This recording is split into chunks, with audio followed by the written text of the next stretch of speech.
I'm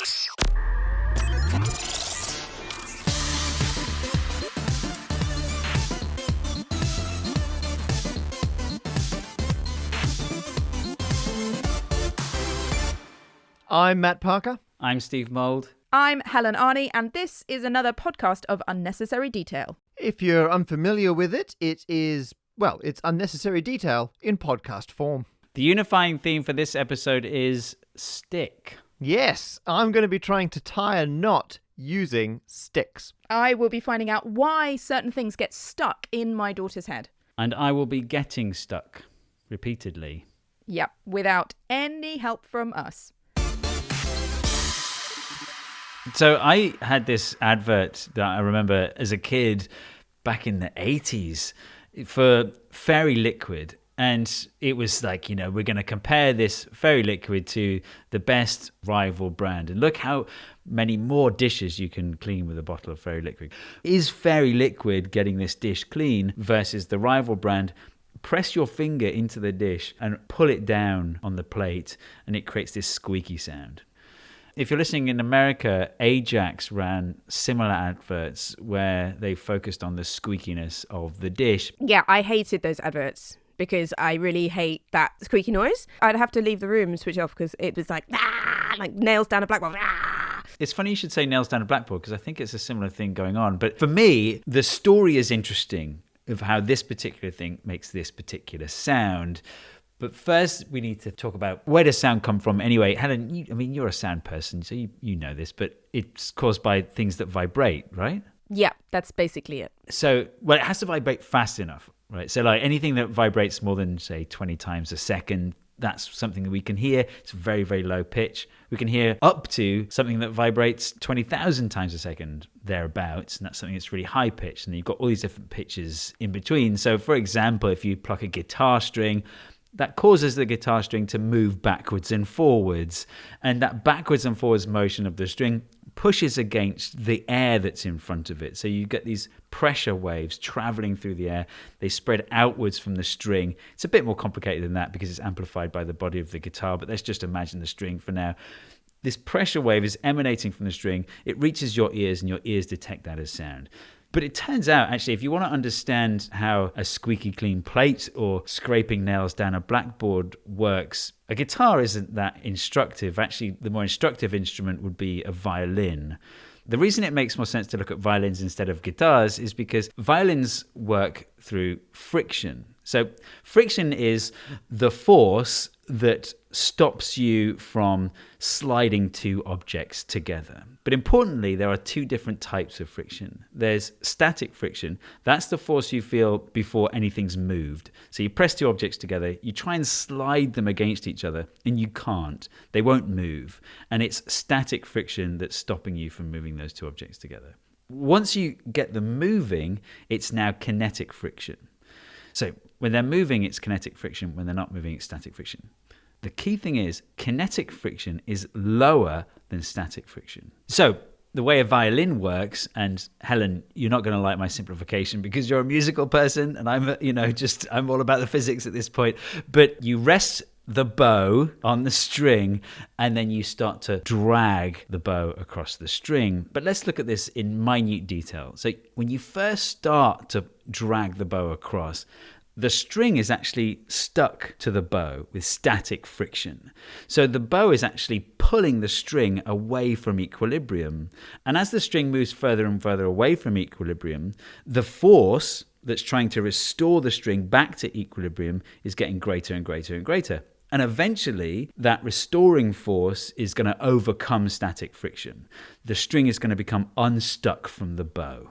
You're basically twanging a string in like 200 words. Yeah? Repeatedly twanging. Yeah. Well, yeah, you are repeatedly. Well, it's a bit like when you pluck a guitar string with your finger, you're hooking your finger over the string.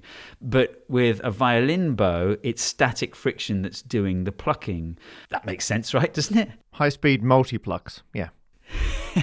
So once the string is released, it's experiencing kinetic friction, which is much, much lower in this case. It's essentially a free-moving string. And how fast the string moves is defined by the tension in the string, the mass of the string, all those sorts of things. Once it gets all the way, it's going to travel past equilibrium and it's going to reach the maximum on the other side. And at that point, it gets restuck onto the bow. And then it's being dragged by the bow all the way across, and it gets released again from static friction. And so you've got this repeated motion, and the physical properties of the string define the resonating frequency of that string. So the frequency you end up with is the natural resonating frequency of that string when you drag the bow across it. And in the case of the A string of a violin, that's 440 times per second. So you've got a violin, it's got an A string, which plays an A, which is vibrating at 440 times a second. You're basically using the bow to repeatedly pluck the string using friction so that it plays the note that it's supposed to be playing. Yeah, that's exactly right. And in fact, another way of looking at it is the bow is simply topping up the energy of the string. So whenever this happens, it's called stick-slip phenomena. Ah, there we are. You see stick-slip phenomena everywhere. A squeaky door hinge is stick-slip phenomena. Whenever you can hear it, it's because the thing is sticking and slipping at an audible frequency. My favorite example, do you know what the slowest stick-slip is? Or at least the slowest that I know of. Really big sports shoes on a basketball court. Yeah, so sports shoes on a basketball court. Like clown-sized sports shoes on a basketball court. I'm not sure that experiment has ever been done. The slowest example is earthquakes. Oh. So most of the time, two continents are experiencing static friction. And then every so often, the force of the two continents trying to slide against each other will overcome static friction and you'll get a sudden slip. And that's an earthquake. And chalk. Chalk? Well, okay, so you get the noise when you run your fingers or nails down a chalkboard, but experts at writing with chalk can draw a dotted line at high speed, which is often required when doing maths at some rate. By just the right pressure, you'll get what I now assume is the stick and slip of the chalk kind of just bouncing across the surface of the chalkboard. Oh, that's nice. Ooh. Yeah, I think I've seen videos of that, and it never occurred to me that would be stick-slip. But yeah, it must be. Feels like it. That's an amazing mathematician pro skill as well. Is that the kind of thing you practice? Oh, yeah. That's the one thing that unites professional level gymnasts and mathematicians. Important chalk work.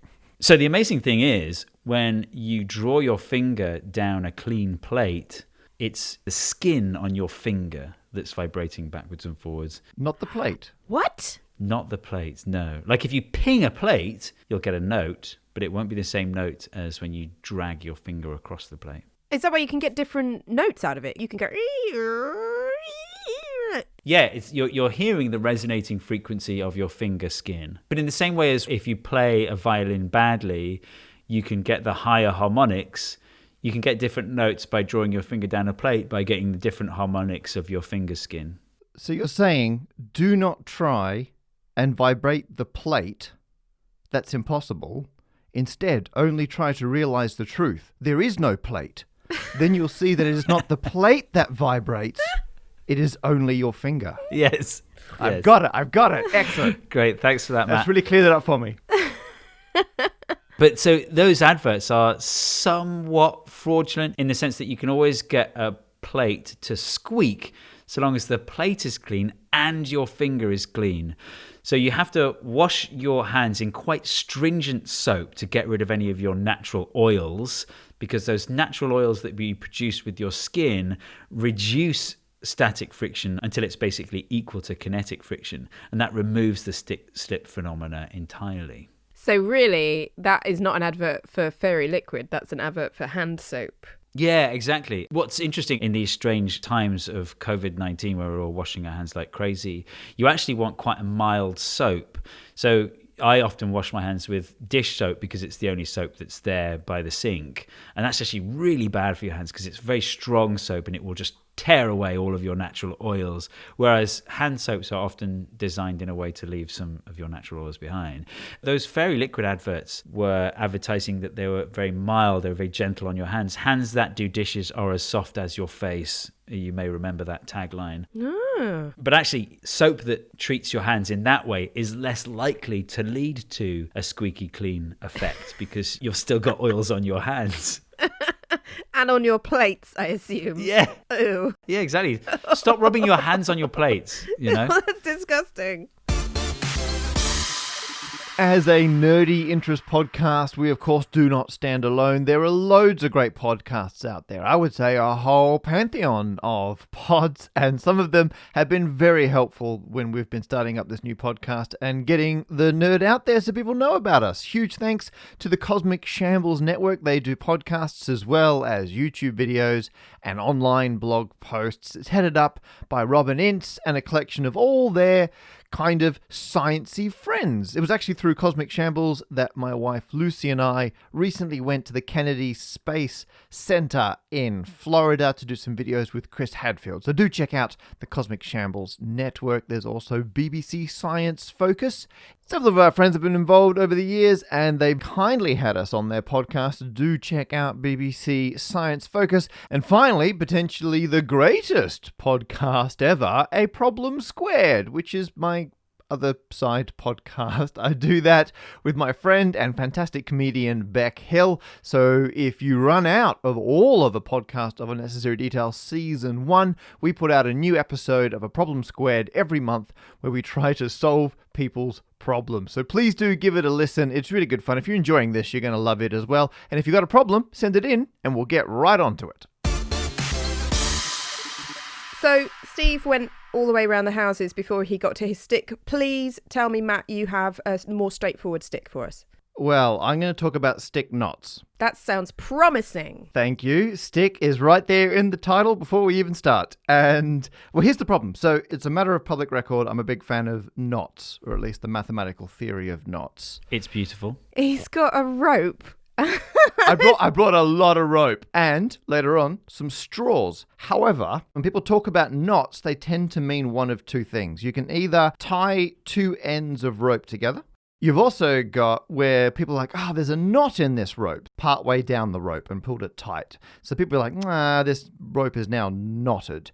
And mathematicians tend to only care about this second type, except when it's pulled tight like this, it's kind of hard to see what's going on with that knot. So what we do is we gently loosen the knot. It looks more like a pretzel now. Now, for those of you who actually insist on seeing these things, of course, we'll take some photos. They're linked in the show notes for this podcast. You can go and check them out. But effectively, I've just got a whole lots of bits of rope that I'm waving around, and I'm claiming they're all different. If it's just a loop of string, like just an O shape. Yep. Do mathematicians call that a knot? That's the unknot. The unknot. Okay. Trivial. And that's just a loop. Yeah. What I love is the people who study this are called knot theorists. So interestingly, for a long time, knots were only used by like sailors and people who were doing practical things with them. And they did go through and categorize them all. I actually own a book from 1944 called the Ashley Book of Knots. And that was a collection of almost 4,000 different knots and ways to tie them and how they work. No! It's so cool. There can't be 4,000. That's insane. Hey, well, strap in. There's a lot of knots. So it was actually physicists, not mathematicians, who first got interested in knots. It was actually the 1800s. People like Lord Kelvin, they thought that atoms might be knots in kind of vortexes in the ether. Anyone got a good description of what the ether was? The luminiferous ether. That's the one. It's analogous to sound. So sound has to travel through air. If there's no air, you don't get sound. People thought the same thing was true for light because light travels as a wave. So it must be a wave in something. There must be some medium like air that light travels through the luminiferous ether, but they were wrong. They were wrong. But when they thought that was the case, they realized, hang on, we've already got a periodic table of all the elements and their properties. What if we did a periodic table of different types of knots? And if we can show they're the same, we've managed to show that atoms are just knots in the ether. And so people got obsessed with studying and analyzing knots in the 1800s because they thought that's what everything around us was. It turns out they were wrong. There was then like laser interferometers showed us that, even though the Earth is moving through space, the speed of light is the same in every direction, and the theory was disbanded, but we still use the same terminology and notation and mathematics that was originally used when they thought they were going to have the periodic table made of knots. So when I wave around a knot and I say, oh, this is the 7-2 knot or something, I'm harking back to 19th century physicists who thought this would explain all matter. But it does not. But it does not. That's really cool, though. So there's a periodic table of knots. Yeah. And the way that they decided to classify them was, if you've got a knot, you try and put it down with the fewest points where it crosses itself. So it can take a while to work out what that is, but we call it the minimum crossing number.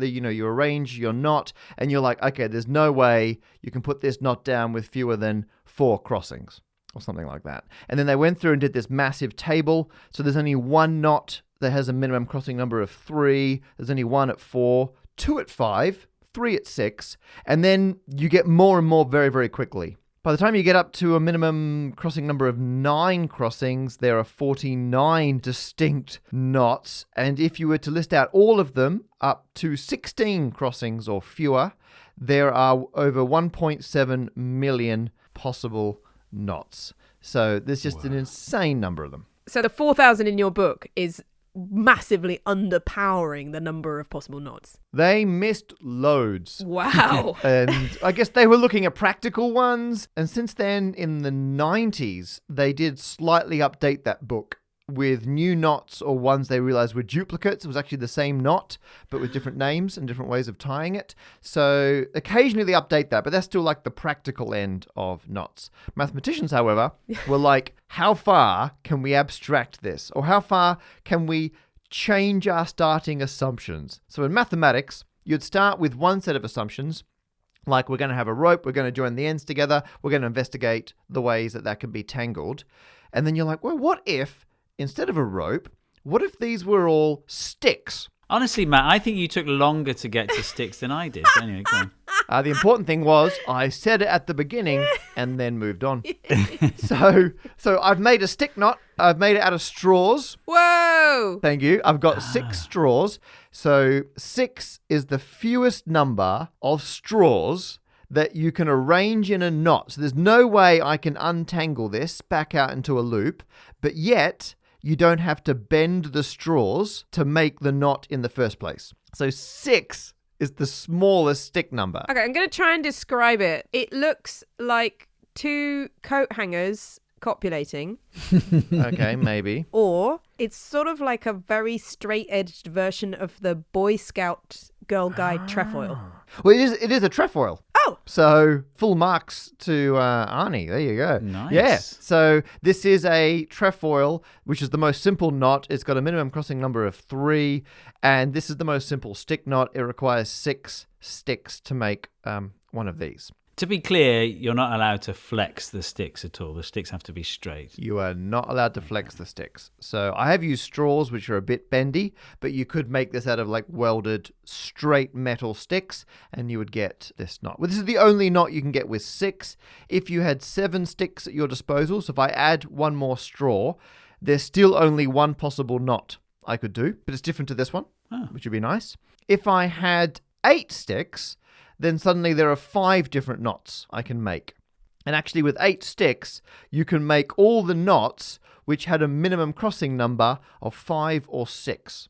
And so as soon as mathematicians started playing with stick knots, they were like, how do we relate the stick number of a knot to its minimum crossing number? And it turns out we don't know yet. It's still an open part of mathematics. We have no idea. Well, we got some ideas, but there's no way to take a knot from its number of crossings and turn it into the number of sticks you would need to make that knot. We have got upper and lower bounds, if you'd like to hear those. Yes. Good. I was going to tell you anyway.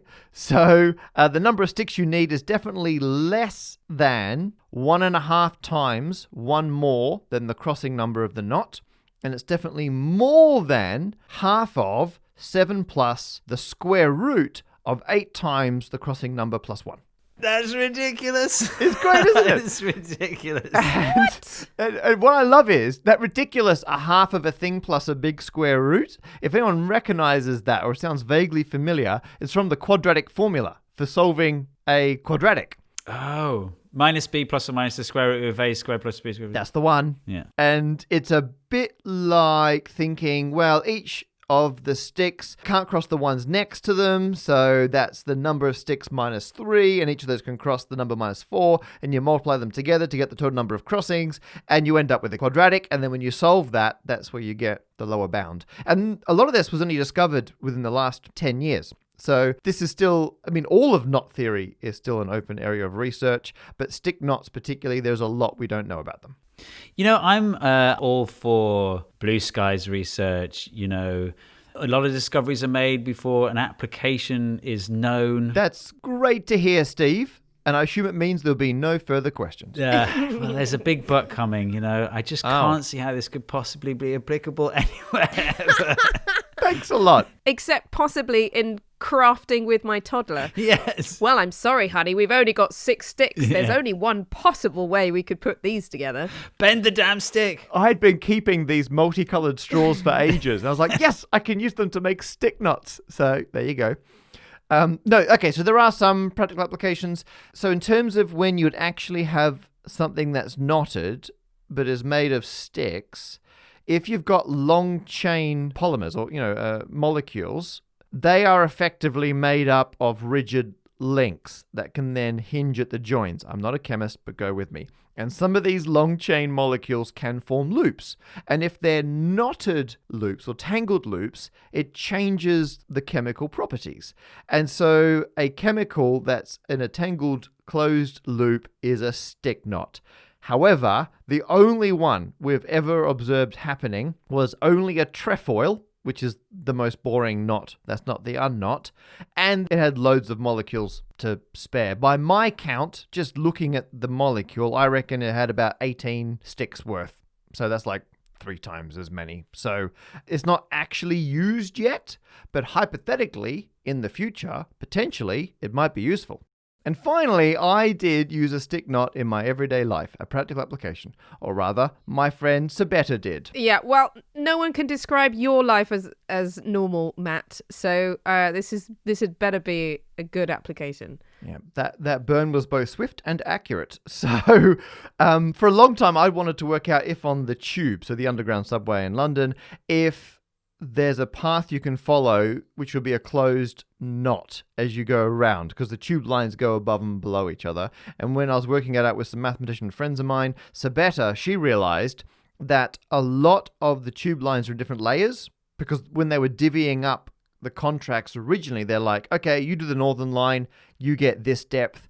You're doing the Piccadilly Line, you get that depth. And then the stations are kind of where you go up and down between the layers. And she's like, that sounds like a stick knot. So she used her knowledge of stick knots to work out a journey we could follow around the London Underground, which was a knotted path. And so QED, stick knots are useful.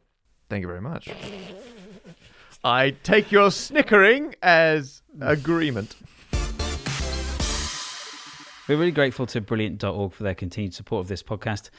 Brilliant.org is a website full of maths, science, and engineering problem-solving courses. They've got a huge range of different types of courses. For example, they've got courses on like logic puzzles and geometry and things like that, all the way up to things like relativity and quantum computing. It's really remarkable. It's available on desktop. It's available on your iPhone, your Android. You've got offline mode on iPhone and Android as well. So that's maybe a game changer if you're the sort of person who takes subterranean public transit. Check out brilliant.org/APOUD today. The link's also in the show notes. The first 200 of you to use that link will get 20% off an annual subscription that gives you access to the full archive of daily challenges and every single course. Helen Arney, hit us with your stick. You've been waiting this whole episode to say that. Yeah. Wow. Yeah. I was going to say rhythm stick, but you're not doing anything about music, so. Yeah, I'm not doing anything about music, unfortunately. I'm doing stuff about maths. What? Whoa. I'm trying to take over maths spot because I have got really interested in how mathematics sticks in the brain of a child, because I'm spending a lot of time with my 3-year-old and I'm watching her every day get to grips with language and maths and learning all of the women who have been to space. She doesn't yet know that men go to space. This is something I have kept from her. When she finds out about Buzz Aldrin, she is going to be pissed off.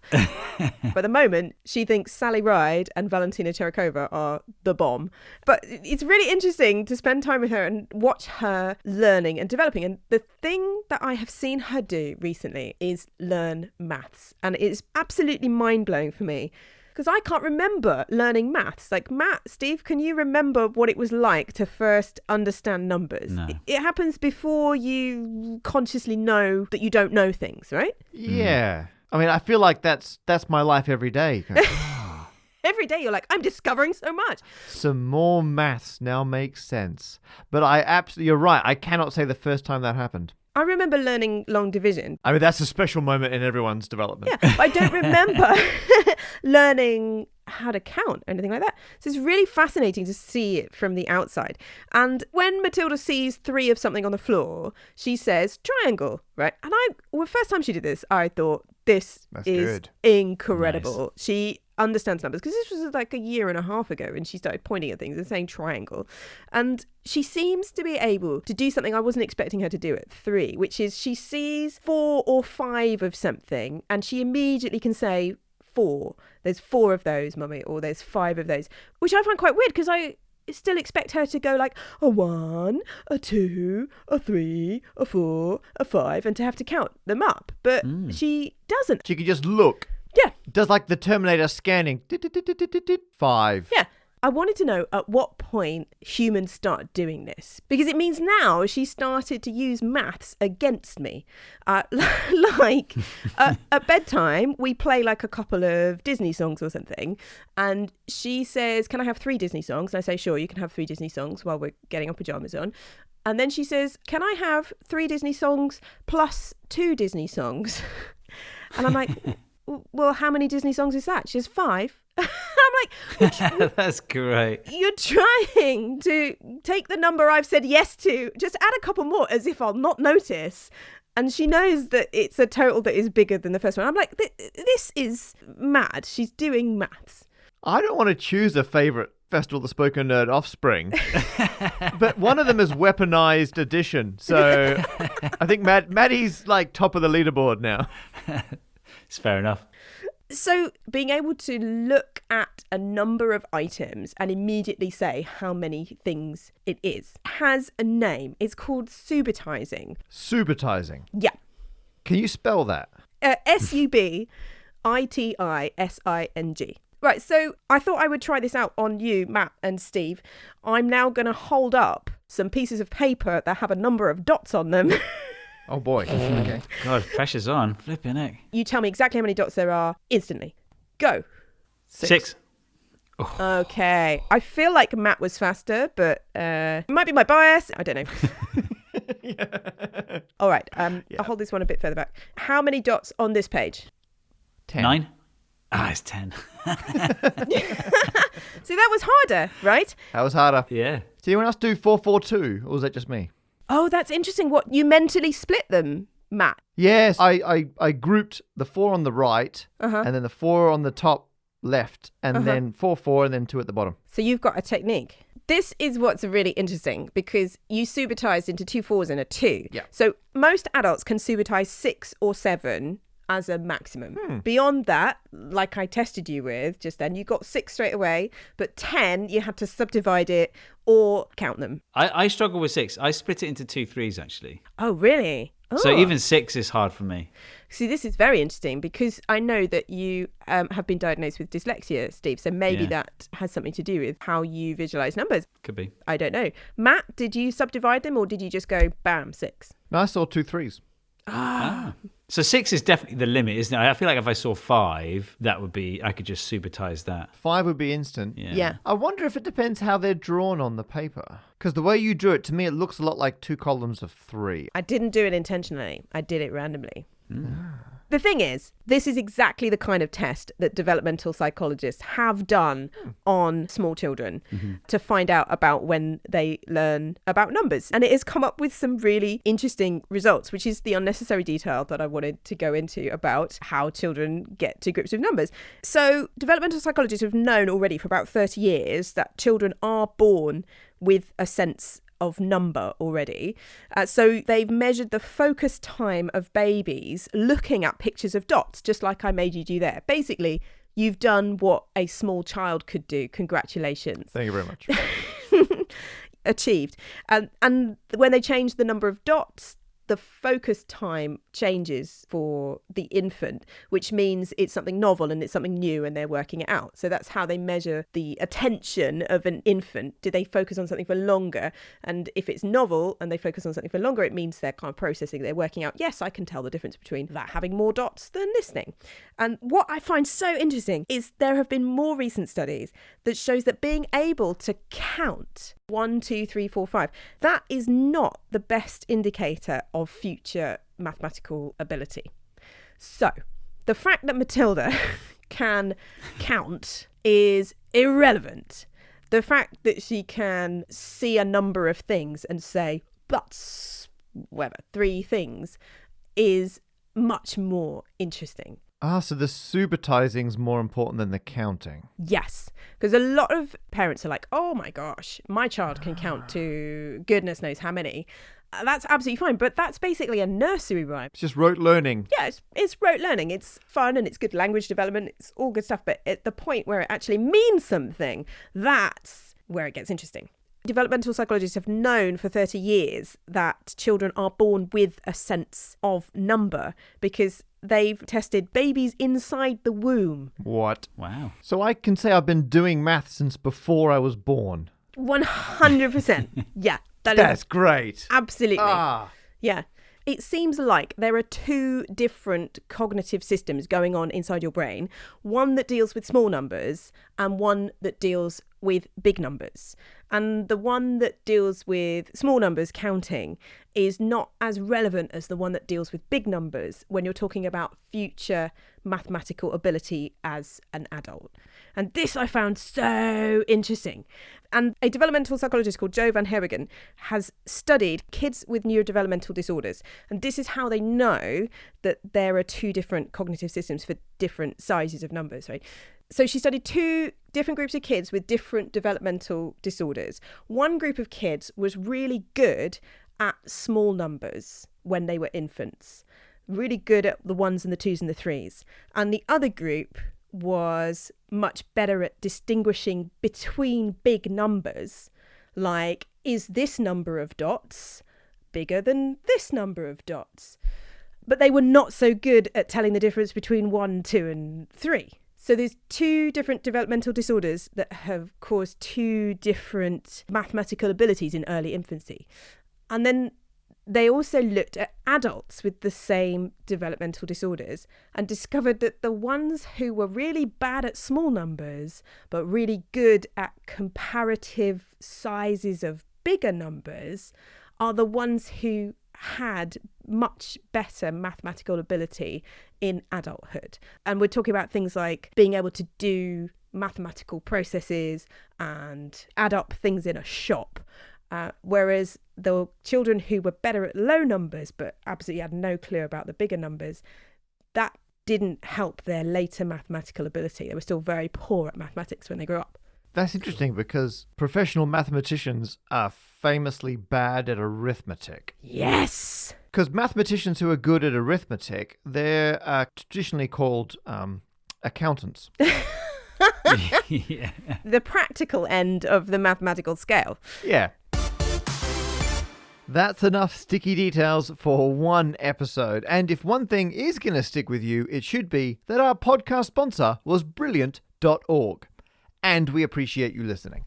That's right. Stick around and head to festivalofthespokennerd.com/podcast for the show notes. I've put some links to more about subitizing and Joe Van Herigen's research into preschool and numeracy if you want to look that up. I've also got photographs of the stick knots that I was talking about, despite our vivid descriptions. There's also the Ashley Book of Knots and the YouTube videos I made with Sabetta and Henry, the All the Stations folks. We were trying to find knots on the London Underground.